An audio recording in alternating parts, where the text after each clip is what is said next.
माझी 5:45 वाजल्यापासून माझ्या मुलीला मी सोनोग्राफी करायसाठी गेली. सोनोग्राफीमध्ये मी पोरगीची क्रिटिकल आहे म्हणून मी हॉस्पिटलला गेली. हॉस्पिटलवाल्यांना सांगितलं का त्यांनी तपासल्यानंतर सांगितलं का मुलगीची कंडिशन खूप खराब आहे. तर कंडिशन खराब आहे तर मग म्हटलं मॅडम तुम्ही ट्रीटमेंट करा काहीतरी.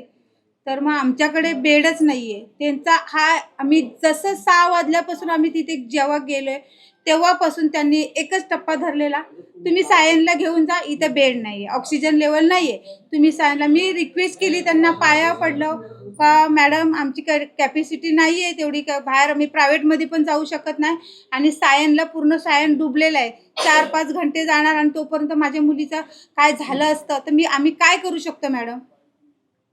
तुम्हीच सांगा. आम्ही डॉक्टरांना आम्ही देव मानतोय, तुम्ही देवासारखे तर तुम्ही आम्हाला काय पर्याय सांगा आम्हाला. तुम्ही 6 वाजल्यापासून ते 9 वाजेपर्यंत माझ्या पोरगीला तडपडत ठेवली त्या लोकांनी, पण त्यांनी काय ट्रीटमेंट पण केली नाही आणि बेडच नाही म्हणून सांगितलं. म्हटलं एक नॉर्मल डिलिव्हरीची पेशंट होती, ठीक आहे म्हटलं आम्ही 1 तास थांबतो. एक लेडीज म्हणजे ऑक्सिजन म्हणजे त्या मुलाला जर ऑक्सिजन लेवल नसेल पाहिजे असेल तर मग म्हटलं माझ्या मुलाला मिळेल, माझ्या नातीला मिळेल. तुम्ही इथं पण मला इथंच सीझर करायचं आहे आणि मला इथंच ठेवायचं आहे माझ्या मुलीला, कारण का आमची कॅपॅसिटी नाही आहे. पुढे काय झालं मग? तुम्ही काय केलं पुढे? मग पुढे त्यांना आम्ही रिक्वेस्टच करतो, ती लोक फक्त सायनलाच घेऊन जा.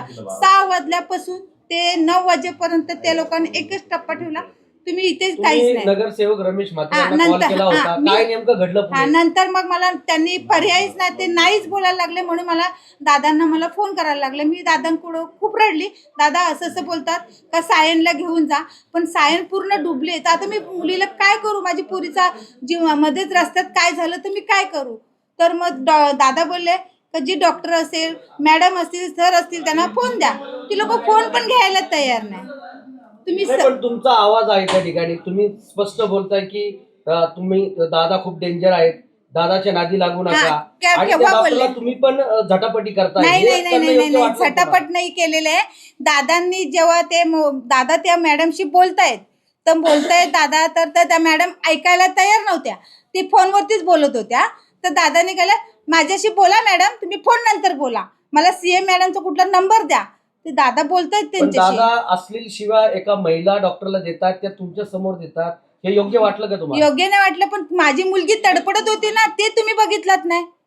माझ्या पोरीचा जीव गेला असं ते तुम्ही बघितलं ना. दादाने माझ्या मुलीला बघितलं, बेडवरती माझी मुलगी तडपडते. तुम्ही सायनला घेऊन जा दादा बोलताय. सायनला घेऊन जाण्याची परिस्थिती डॉक्टर नव्हती. आता कुठल्याही पद्धतीची सुविधा जी आहे त्या ठिकाणी नाहीये, आणि तुमचे दादा या ठिकाणचे नगरसेवक आहेत, 30 वर्ष नगरसेवक आहेत, तुम्ही स्वतः त्या ठिकाणी सांगतायत. मग एवढ्या वर्ष का सुविधा झाली नाही त्या हॉस्पिटलमध्ये? मग दादांनीच तर त्या ऑक्सिजन लेवलच्या पेट्या कोणी सुविधा केल्यात?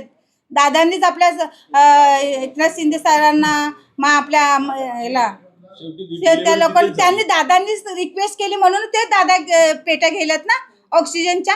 डिलिव्हरीचे आता इकडे नेले, कल्याणला नेले दादांनी. मग शेवटी सीएम मॅडमला कुठला फोन केला आणि दादांनी हे करून मग ते कल्याणला का नेलं नाही? कल्याणला पण होतं की नाही? मग सायनच का तुम्ही धरलं?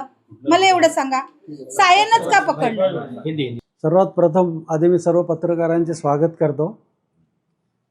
त्या ठिकाणी जी काही घटना झाली त्याबद्दल मी पहिला दिलगिरी व्यक्त करतो, आणि मी ठासून सांगतो या ठिकाणी का मी महिला डॉक्टरवर हात उचललेला नाही. ही जी TV फुटेजमध्ये, CC कॅमेरा फुटेजमध्ये जे येते ते कॅमेऱ्याचा अँगलमुळे येत असेल, ती महिला डॉक्टर माझ्या मुलीसारखी आहे म्हणून ती म्हणतो, एकेरी उल्लेख करतो, ती माझ्या मुलीसारखी आहे. तिचे मॅरेज झाले का नाही ते पण मला माहिती नाही. सतत कानाला बोलत होते, आमची रिक्वेस्ट ऐकत नव्हती, आणि त्यामुळे मी तुझा फोन ठेव बाजूला, आमची कंप्लेंट आधी घे, काय तर आमची तक्रार घे, ऐकून घे, एवढंच तिला बोललो.